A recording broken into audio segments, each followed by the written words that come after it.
লোকসভা নিৰ্বাচনত আমাৰ সকলোৰে সহযোগত অকণমান ৰিজাল্ট ভাল কৰাৰ পাছত যদি কংগ্ৰেছ দলৰ অহংকাৰ হৈছে, যদি কংগ্ৰেছ দলে এতিয়া বিৰোধী ঐক্যমঞ্চৰ লগত আলোচনা নকৰাকে অকলশৰীয়াকে সিদ্ধান্ত ল'ব খুজিছে, যদিহে দেই আপুনি কোৱা মতে যদিহে এইটো হৈছে, তেতিয়াহ'লে নিশ্চিতভাৱে কংগ্ৰেছ দলৰ এই অহংকাৰ ভাল অহংকাৰ নহ'ব।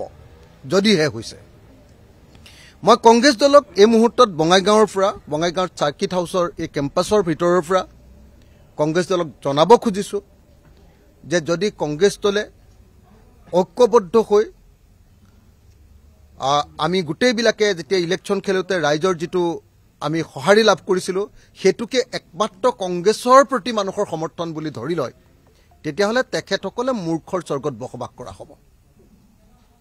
এইটো ভাল কথা নহ'ব, এইটো একেবাৰে দুৰ্ভাগ্যজনক হ'ব। আৰু মই ভাবোঁ যে যদি দৰকাৰ হয় ঠিক আছে, কংগ্ৰেছে যদি খেলে বেলেগ কথা, কিন্তু প্ৰথমতে বিৰোধী ঐক্যমঞ্চৰ ভিতৰত আলোচনা হ'ব লাগিব। আৰু বিৰোধী ঐক্যমঞ্চৰ লগত আলোচনা নকৰাকৈ যদি কংগ্ৰেছে এনেকুৱা কথা কয় যে অকলে তেওঁলোকে ইলেকশ্যন খেলিব, তেতিয়াহ'লে পৰৱৰ্তী ইলেকশ্যনবিলাকত আমাৰ পৰা সহযোগিতা নাপাব। আৰু দৰকাৰ পৰিলে তেতিয়াহ'লে নিজৰ ষ্টেণ্ড ক্লিয়াৰ কৰি ল'ম। যদি কৈছে, মইতো নাজানো, কংগ্ৰেছে যদি কৈছে, মই বানপানীত ঘূৰি ফুৰিছোঁ, আপোনালোকে সকলোৱে দেখিছে, এক মিনিটো বেলেগ কথা ভাবিবলৈ সময় নাই। ৰাতিপুৱা 5টা বজাৰ পৰা ৰাতি 12:30, 1টা বজালৈকে মানুহৰ মাজত আছোঁ, ব্ৰহ্মপুত্ৰ নদীৰ ভিতৰত আছোঁ, 10:30, 11টা বজালৈকে নাৱৰ ওপৰত আছোঁ। মানে মই নাজানো, সঁচাকৈ নাজানো। কিন্তু যদিহে কংগ্ৰেছে কৈছে যে অকলে তেওঁলোকে উপ নিৰ্বাচন খেলিব, তেওঁলোকৰ এইটো অহংকাৰ হৈছে।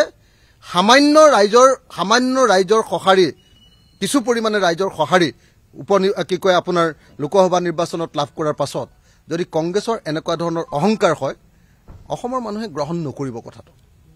সেইকাৰণে মই ভাবোঁ যে অচিৰেই আমাৰ বিৰোধী ঐক্যমঞ্চৰ সভা অনুষ্ঠিত হ'ব লাগে। আৰু বিৰোধী ঐক্যমঞ্চৰ সভাত যদি কংগ্ৰেছ দলে ক'ত খেলিব খোজে সেই কথা কওক, আৰু বাকী দলে যদি ক'ৰবাত খেলিব খোজে তেওঁলোকেও আলোচনাটো কৰক। সকলোৱে আলোচনাৰ শেষত আমি যি সিদ্ধান্ত ল'ম সেই সিদ্ধান্ত মতে হ'ব লাগে বুলি মই ভাবোঁ। আৰু কংগ্ৰেছ দলে যদি আগতীয়াকৈ নিজা সিদ্ধান্ত গ্ৰহণ কৰে, তেতিয়াহ'লে নিশ্চিতভাৱে বাকী বিৰোধী দলবিলাকেও নিজা সিদ্ধান্ত গ্ৰহণ কৰিবলৈ বাধ্য হ'ব। মানে দেখা যাওক, মই প্ৰথমতে কংগ্ৰেছ দলৰ কথাখিনি শুনি লওঁ। এতিয়ালৈকে কংগ্ৰেছ দলৰ কথাখিনি শুনা নাই, আৰু কংগ্ৰেছ দলৰ সভাপতিৰ লগত কথা পাতি লওঁ। যদি সঁচাকৈ তেখেতসকলে এনেকৈ ধৰণে কৈছে বিৰোধী ঐক্যমঞ্চ এটা থকাৰ পাছতো, আৰু আজি এমাহৰ আগত একেলগতে ইলেকশ্যন খেলি যোৱাৰ পাছতো যদি অকলশৰীয়াকৈ ইলেকশ্যন খেলাৰ কথা তেওঁলোকে ঘোষণাই কৰি দিছে, মই নাজানো আপুনি কৈছে ঘোষণাই কৰি দিছে বুলি, যদি ঘোষণা কৰি দিছে ডেফিনেটলি কংগ্ৰেছ দলৰ এই ঘোষণা আমি ইতিবাচক ঘটনা বুলি নামানো। আমি ডেফিনেটলি ইয়াৰ বিৰোধিতা কৰিম, আৰু ডেফিনেটলি আমি কংগ্ৰেছ দলে আমাৰ লগত আলোচনা নকৰাকৈ, আটাইবিলাক বিৰোধী দলৰ লগত আলোচনা নকৰাকৈ কৰা এনেকুৱা সিদ্ধান্তক অহংকাৰ বুলি গণ্য কৰিম।